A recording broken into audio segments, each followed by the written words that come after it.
I mean, just look at him. A copper red suit, a metallic green head, a half-meter tail that screams, "Look at me!" The male pheasant, basically the Las Vegas Elvis of the Finnish fields. What the hell is he doing here? He's here to impress. He's not subtle about it.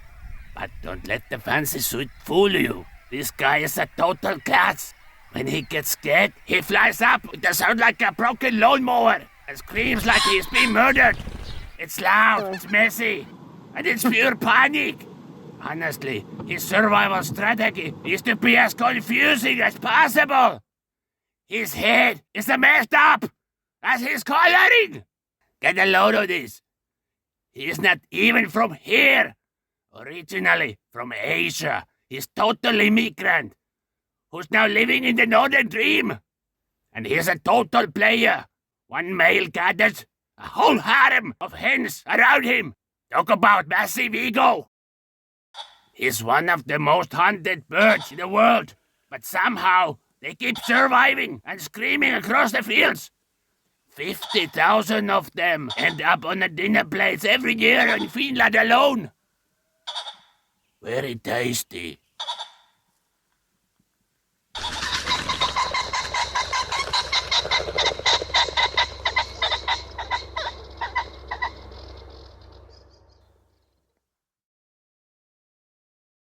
I know what you're gonna call this bird. You're gonna call it green woodpecker or some other amateur nonsense. Use your eyes. It has grey head. It is literally in the name. Grey-headed woodpecker. It's not a fashion statement. It's a fact.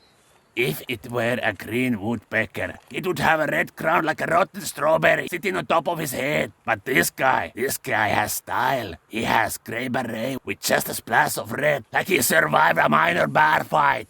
By the way, if you got an ant problem, don't worry about it. Don't call an ant exterminator. No, call this guy. He's the ultimate ant terminator. No, I didn't say you aunt. What's the matter with you? Are you retarded? I said ant. Ant, not aunt. Anyway, while other birds are out there pecking for sunflower seeds, like peasants, this legend is raiding anthills like a feathered vacuum cleaner on a mission of mass distraction. He'll hit thousands of them in a second. Listen to that call.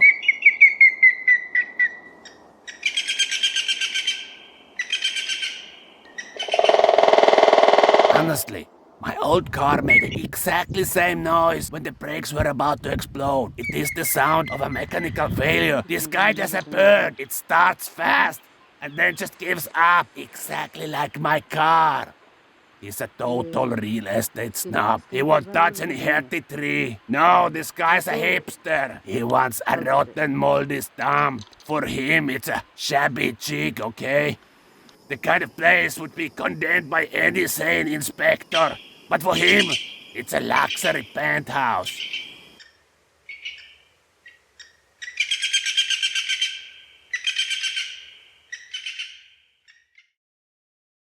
Look at this stylish boozer. His coat is smooth, a reddish grey silk, and the crest, pure class. But the real secret is on the wings. Tiny bright red tips that look like droplets of sealing wax. This bird doesn't just fly, it makes a fashion statement. It's 80 grams of pure Nordic elegance. But during the winter time, it is constantly drunk. These guys are professional binge eaters. They roam in massive gangs looking for berries. And here's the kicker. They eat so many fermented rowan berries that they actually get drunk. Yes, you heard me. They are the only birds that would need designated flyer after lunch. They are the kings of the northern taiga, nesting deep in the pine forests of Lapland. They built their homes out of lichen and feathers, tucked away from the world. But when the berries run out, they invade the south like feathered Viking raid, taking over every rowan tree in sight. Listen to that sound, a silver, ringing trill. It's like thousands tiny bells flying through the air. They are tough, they are beautiful, and they don't care about the cold or the lockers. As long as there is a berry left, the party continues.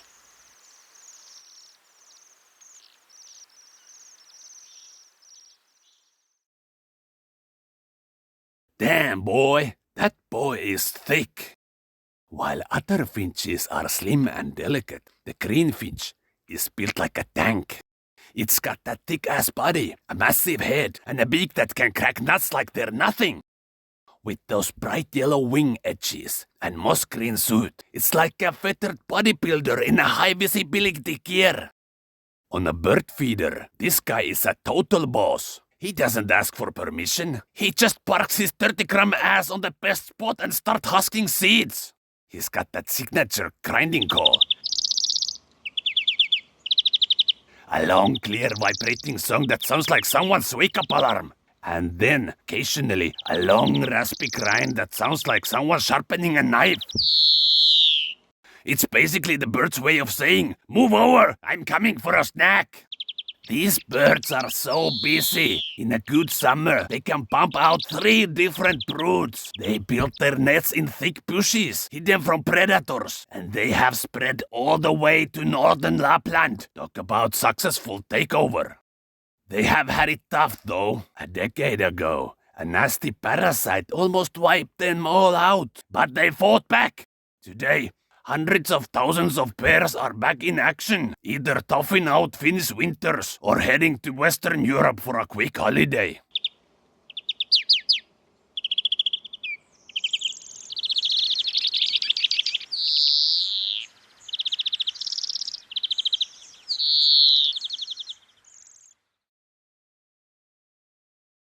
If you ever see a flash of neon yellow in a grey Finnish winter, it is probably this guy. The male looks like he fell head first into a bucket of yellow paint. He's got that sturdy seedcracker beak and a long tail that says, "I'm built for the open fields." It's like a tiny feathered lemon with a brown streaked cape. Listen closely. His song is legendary. In Finland, we say he counts to 7. Legend has it that even Beethoven got the idea of his 5th symphony from this little bird. Talk about high-profile composer in your backyard. When winter hits, these birds gather in massive flocks. They are absolute suckers for oats. If there is an oat sheaf out there, the yellowhammers will find it. They are like golden wave hitting the farmyard, surviving the sub-zero temperatures with nothing but grit and grain. They keep it low profile when it's time to settle down, building their nests right on the ground, hidden in the grass. While some head to Central Europe for the winter, many stay right here, proving that you can be both incredibly bright and incredibly tough at the same time.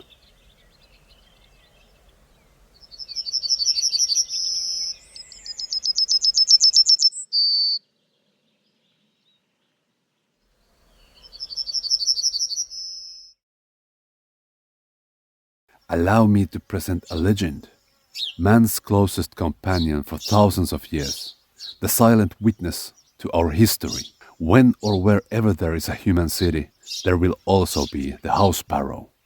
This bird has been hustling right next to us since we lived in the mud huts, and he still hasn't learned any manners. Look at this male, grey cap, and a look that says, "I own this sidewalk and everything on it." The house sparrow is the ultimate urban survivor.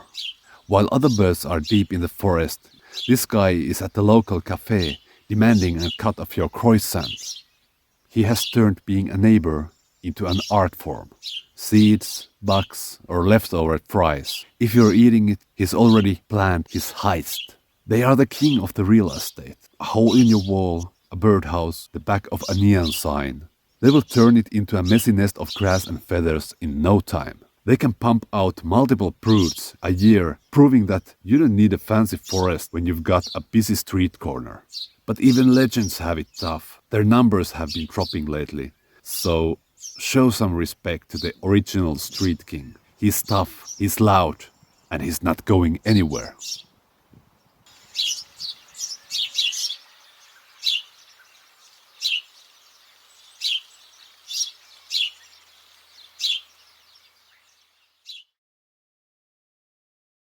This tiny brown thing you're looking at is the tree sparrow.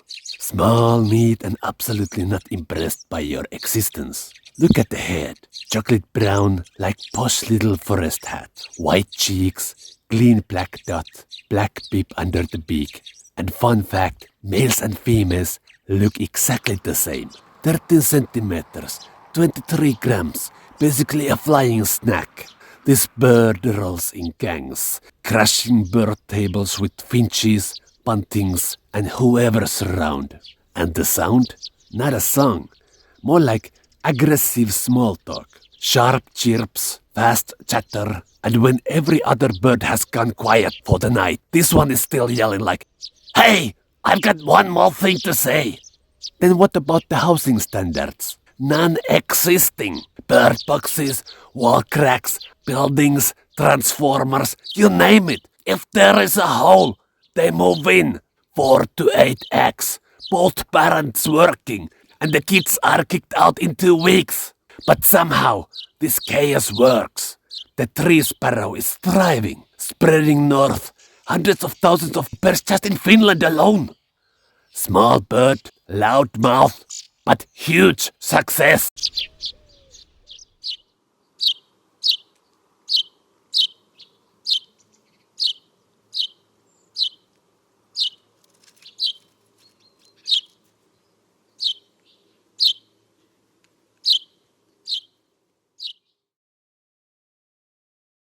Ladies and gentlemen, behold the crimson icon of the north, the Bullfinch.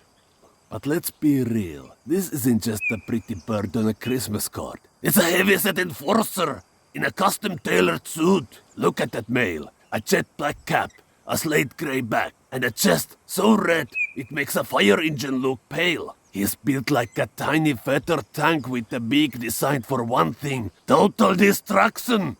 Don't let that soft flute-like whistle fool you. In the gardens, this guy is a wanted criminal. He has a serious addiction to fruit treat buds. And he'll strip a branch clean before you even finish your morning coffee. He's the bud bandit of the bird world.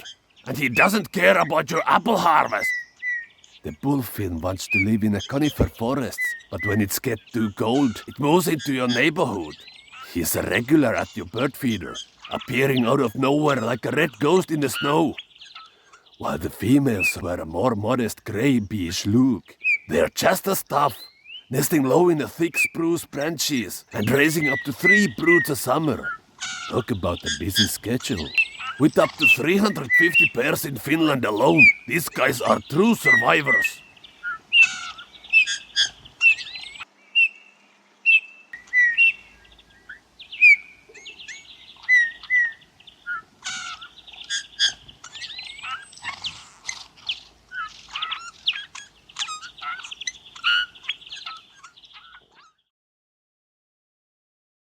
Meet the common Redpoll. Tiny body, Arctic attitude. It looks cute, but it survives places where your car refuses to start. A little yellow beak, a red patch on the forehead, like it headbutted winter and won. Males often flash some red on the chest too. Females and youngsters keep it more subtle. Barely 15 grams, but don't laugh. These guys survive winters in Lapland. Redpolls eat seeds, mostly bird seeds, obsessively. When summer comes, insects get eaten too, but seeds, they are their religion. Nesting is quick and ruthless. Low bushes, small trees, sometimes higher up if they feel ambitious. 4 to 6 eggs, 11 days later, chicks. 13 days after that, eviction. Sometimes they do it twice per summer. Redpolls don't migrate, they panic wander. If food's gone, they vanish. But when food appears, suddenly, thousands of them screaming. Still, somehow, it works. Hundreds of thousands of breeding pairs in Finland, across Europe, Asia, North America. Same bird, same nonsense.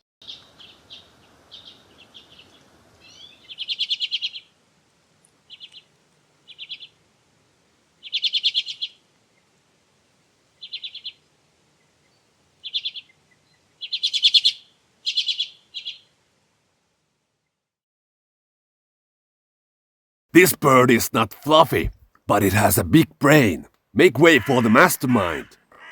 This is the hooded crow. Look at it. Black head, black wings, black tail, and the body dipped in dirty gray. It is the professional uniform of a bird that knows how to use tools, solve puzzles, and outsmart predators. 47 centimeters of pure calculated attitude. What's for dinner? Absolutely everything. Seeds, roadkills, or your unattended picnic. The crowd doesn't care. They are the ultimate opportunistic hustlers. They will drop nuts on the road so cars will crack them, or distract other birds just to swipe their eggs. It's not just survival, it is a high-stakes heist every single day. These guys are built to last. A crow can live for over 20 years, meaning they have probably seen more drama in your neighborhood than you have. And knowing one crow, now all crows know your face. Nesting is a heavy duty. Big messy stick nests, high in trees or buildings. 4 to 6 eggs, almost 3 weeks of incubation. And the kids hang around for over a month. Long childhood, plenty of time to learn crime. Crows live everywhere. Fields, forests, cities, coastlines, and there are millions and millions of them across Europe. Hundreds of thousands of pairs in Finland alone. Big brain, loud mouth, zero regrets.